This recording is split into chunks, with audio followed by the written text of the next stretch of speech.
कक्षा 12 के सभी स्टूडेंट्स का नरेश शर्मा की फिजिक्स क्लास में मोस्ट वेलकम है। आज मैं इस वीडियो के अंदर आपको एक टॉपिक की ओर लेके चलता हूं, effect of temperature of the resistance, मतलब कि प्रतिरोध पर ताप का प्रभाव। अब प्रतिरोध किसका प्रतिरोध, कैसा प्रतिरोध, उसको सबको देखना होता है।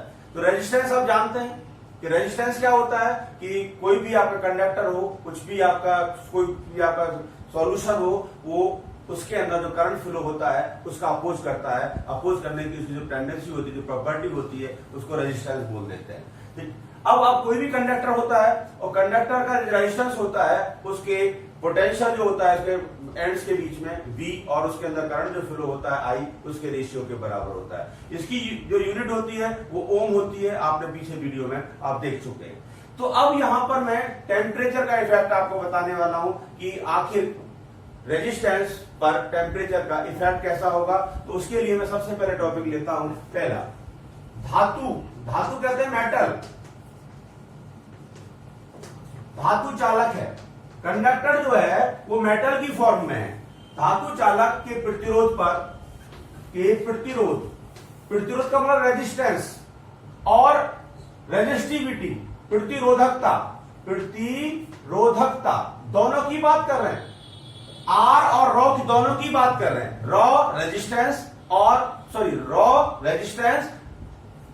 आर रेजिस्टेंस और रॉ रेजिस्टिविटी। तो दोनों पर अगर हमारा जो कंडक्टर है वो in the form of metal है, मेटल का है, धातु चालक के प्रतिरोध और प्रतिरोधकता पर ताप टेम्परेचर का इफेक्ट। देखिए आप क्या इफेक्ट होगा। देखिए आपने एक फॉर्मूला पीछे मैंने आपको वीडियो के माध्यम से या आप क्या कहते हैं व्हाट्सएप पे दिया था कि जो आर होता है we know R is equal to ml upon Na E² टॉप। एक फॉर्मूला बताया था कि एक वायर है, वायर की जो लेंथ है वो स्मॉल l है, ठीक है, उस क्रॉस सेक्शन एरिया उसका a है और उसके अंदर नंबर ऑफ फ्री इलेक्ट्रॉन जो है यूनिट वॉल्यूम में वो स्मॉल n है और mass of each electron small m है और charge of each electron is small e है। तो एक resistance R is equal to ml upon Na E²। Tau क्या है? रिलैक्सेशन टाइम, श्रांति काल है। अब देखिए ये R है, अब देखिए इसमें टॉ जो है ये m here ml upon Na E², कैसा है? कांस्टेंट। ये देख रहे हैं आपका कांस्टेंट है। अब ये जब कांस्टेंट है तो R प्रोपोर्शनल टू 1 अपॉन टॉ हो गया। R प्रोपोर्शनल टू 1 अपॉन टॉ हुआ। अब टॉ क्या होता है? Vrms। देखिए और R proportional to Vrms upon lambda. R proportional to Vrms upon lambda. Vrms root mean square velocity of free electron और lambda is a mean free path of the free electron. But we no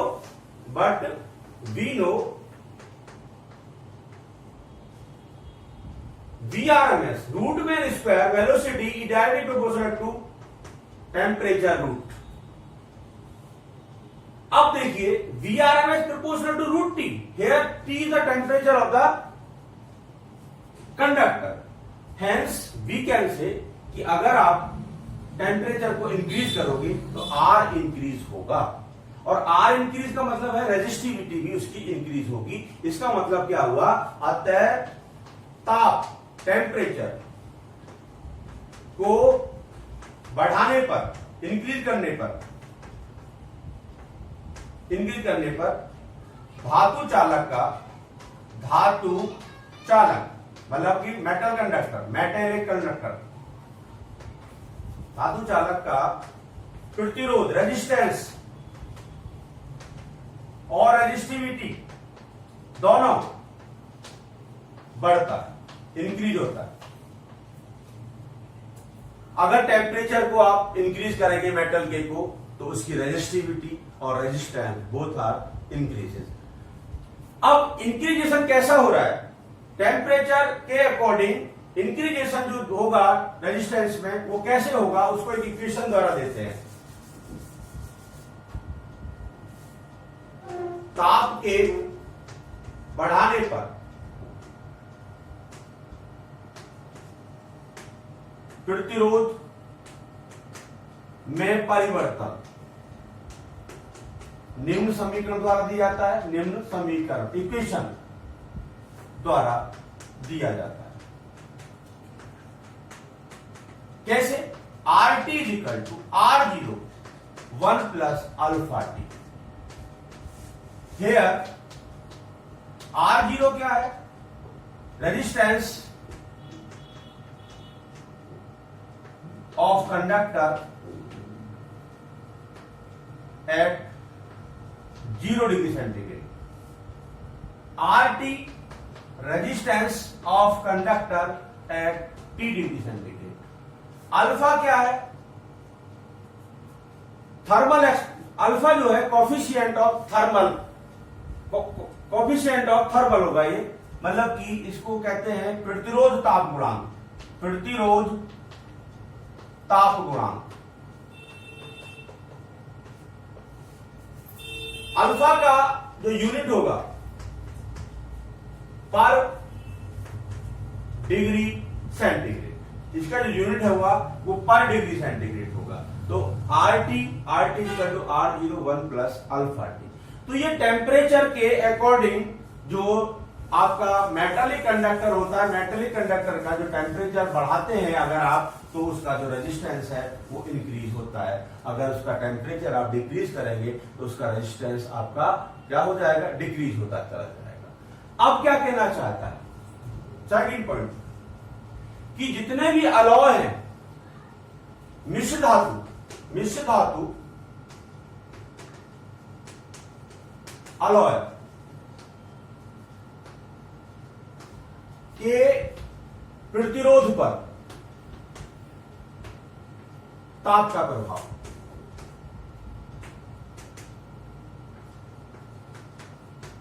देखिए जितने भी आपकी मिश्र धातु हैं, generally क्या होता है कि जब अलॉय का आप टेम्परेचर इंक्रीज करते हो, तो अलॉय का टेम्परेचर इंक्रीज करते हो तो इन जनरल वे में उसका जो रेजिस्टेंस है वो भी इंक्रीज होता है, परंतु उसका इंक्रीजेशन इन कंपेयर ऑफ मेटल के कम होता है। मेटल का जो मेटेलिक वायर होता है उसका जो रेजिस्टेंस है वो आपका क्या होता है, वो ज्यादा बढ़ता है टेम्परेचर के बढ़ाने पर, परंतु मिश्र धातु का जो रेजिस्टेंस है वो बढ़ता तो है परंतु इतना नहीं बढ़ता जितना कि क्या कहते हैं आपका कंडक्टर का बढ़ता है, मेटेलिक कंडक्टर का बढ़ता है।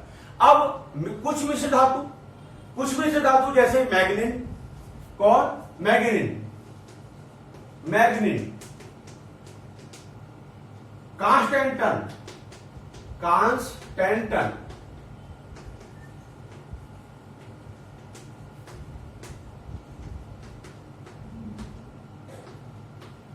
और मैग्नीन, कांस्टेंटन, नाइक्रोम, ऐसी मिश्र धातु है ये। इनका जो प्रतिरोध ताप गुणांक होता है अल्फा जो होता है वो नेगेटिव होता है। इसका मतलब इनके रेजिस्टेंस पर टेम्परेचर का कोई भी इफेक्ट नहीं होता है। ये कुछ मिश्र धातु मैंने बोला कि आपका मैग्नीन, कांस्टेंटन, नाइक्रोम, ये कुछ ऐसी मिश्र धातु हैं जिनका जो प्रतिरोध ताप गुणांक है वो नेगेटिव होता है, जिस कारण से इनका जो प्रतिरोध है वो ताप पर डिपेंड नहीं करता है। इसीलिए इन जो जैसे मैग्नीन, कांस्टेंटन, इन मिश्र धातुओं का जो उपयोग है वो आपके स्टैंडर्ड रेजिस्टेंस बनाने में किया जाता है, रेजिस्टेंस बॉक्स बनाने में किया जाता है। इसका मतलब हुआ कि अगर इनके थ्रू हम कोई रेजिस्टेंस बनाएंगे तो उसका टेम्परेचर पर जो इफेक्ट होगा उसके रेजिस्टेंस पर कुछ नहीं पड़ेगा, वो 0 डिग्री सेंटीग्रेड पर, 10 डिग्री सेंटीग्रेड पर भी उतना ही होगा और 30 डिग्री सेंटीग्रेड पर भी उतना ही होगा। इसका मतलब कुछ अलॉय ऐसे होते हैं जिनके रेजिस्टेंस पर टेम्परेचर का कोई इफेक्ट नहीं होता है। इन अलॉय का यूज किसमें करते हैं? हम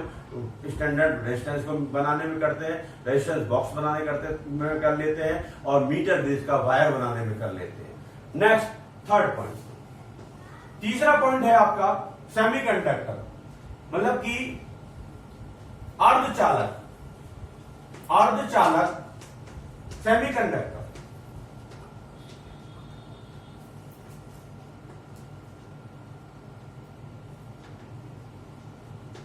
सेमीकंडक्टर के रेजिस्टेंस पर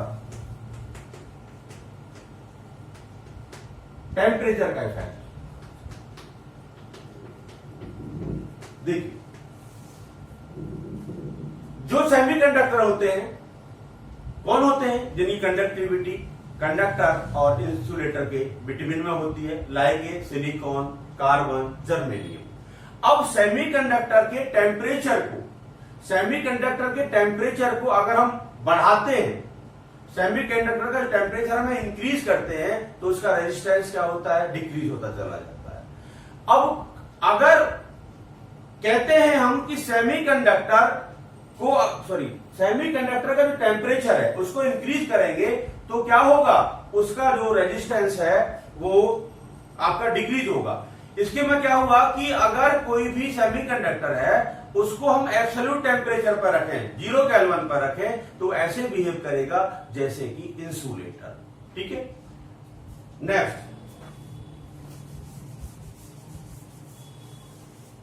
वैद्युत अपघटन, इलेक्ट्रोलाइट वैद्युत अपघटन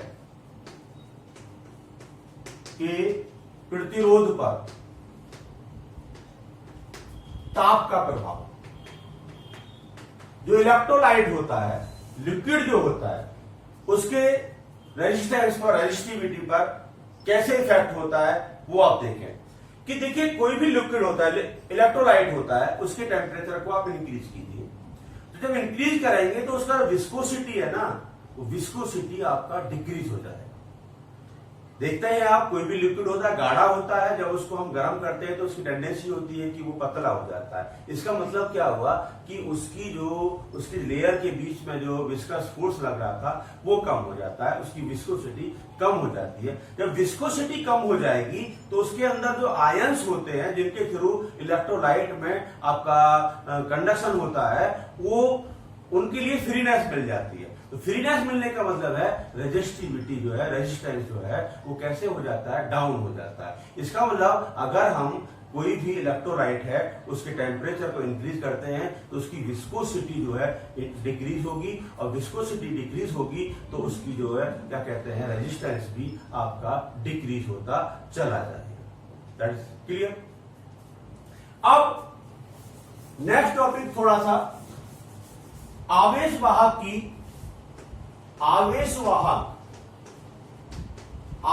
का मतलब चार्ज कैरियर की मोबिलिटी, आवेशवाहक की गतिशीलता,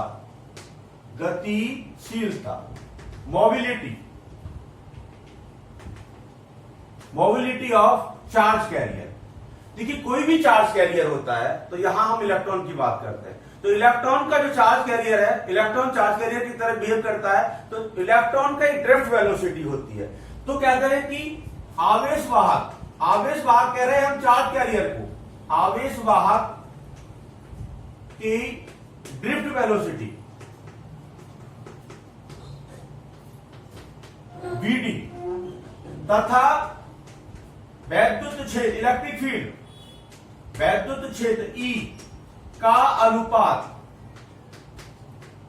उस चार्ज कैरियर का, उस आवेशवाहक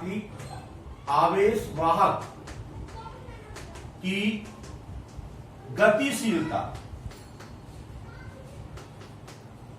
कहलाती है। इसे म्यू से इंडिकेट करते हैं, म्यू से ही प्रदर्शित करते हैं। Therefore, mu is equal to Vd upon E. Mu is equal to Vd upon E. The ratio of drift velocity to electric field intensity is called mobility of charge carrier. But Vd I is equal to Na Vd E, और I upon A is equal to N VDE. I upon A is equal to J, current density, is equal to N VDE. Therefore Vd is equal to J upon Ne. Hence mu e, electron के लिए लेके चल रहे हैं, mu is equal to J upon NE. This is the drift velocity of electron. Resistance को series और parallel में जोड़ना आपने हाई स्कूल लेवल में पढ़ चुके हैं। मैं थोड़ा सा बस के वक्त इंडिकेट कर रहा हूं कि रेजिस्टेंस को हम कॉम्बिनेशन ऑफ रेजिस्टेंस कैसे करते हैं। तो सीरीज कॉम्बिनेशन करना चाहता हूं, सीरीज कॉम्बिनेशन ऑफ रेजिस्टेंस। इसमें क्या होगा, देखिए सीरीज में क्या होता है, थोड़ा जल्दी से देखें कि सीरीज के अंदर क्या होगा कि थ्री का आपका रेजिस्टेंस है R1, R2, R3। इनको हमें 2 पॉइंट है A और B, उनके बीच में हमें कैसे जोड़ना है, सीरीज में जोड़ना है। तो फर्स्ट का जो सेकंड एंड है वो सेकंड के फर्स्ट एंड से, और सेकंड का सेकंड एंड वो थर्ड के फर्स्ट एंड से जुड़ता चला जाएगा, और ये सो वन रहेगा। और यहां पर एक सोर्स लगा दें, ठीक है, सोर्स। अब यहां क्या होगा, सीरीज के अंदर करंट कैसी होती है, सेम रहेगी। जब क्या कहते हैं आपका रेजिस्टेंस जो होंगे वो सीरीज में कंबाइन होंगे, तो सीरीज के अंदर जो करंट होगी ईच रजिस्टर में वो सेम होगी, but PD will be different होगा। तो पीडी लेके चलते, that is V1, that is V2, that is V3। Then V1 is equal to IR1, V2 is equal to IR2 और V3 is equal to IR3। Let us suppose the total PD across AB is V, then V is equal to V1 plus V2 plus V3, or V is equal to R1 plus R2 plus R3. Therefore V upon I is equal to R1 plus R2 plus R3. Here V upon I is R, that is R is equal to R1 plus R2 plus R3. Here R is the equivalent resistance or of given combination. That is the series combination of the resistances. तो series में क्या होता है, same current रहता है सबके resistance में, पर पीडी कैसा रहता है, डिफरेंट रहता है। अब parallel combination of resistances, parallel combination, ठीक है। पैरेलल कॉम्बिनेशन में क्या होता है, देखिए हमारे पास तीन रेजिस्टेंस है, ये तीनों रेजिस्टेंस का फर्स्ट एंड एक पर्टिकुलर पॉइंट पर आपने टच कर लिया, और सेकंड एंड एक पर्टिकुलर पॉइंट पर, और ये पर्टिकुलर पॉइंट हमने A और B ले ली। अब इनको क्या किया हमने, एक सोर्स से हमने जोड़ दिया। अब सोर्स, अब क्या होगा, यहां से करंट I सोर्स से आएगा और थ्री पार्ट में डिवाइड हो जाएगा, I1, I2, I3, that is R1, R2, R3। अब यहां क्या होता है, करंट क्या होती है, करंट जब पैरेलल कॉम्बिनेशन होता है तो पैरेलल कॉम्बिनेशन में करंट जो होता है डिफरेंट होता है ईच रजिस्टर में, परंतु PD across the ends of each resistor will be same. तो क्या होगा, ये पोटेंशियल हम क्या ले लेते हैं, V ले लेते हैं। देन इधर देखो, देन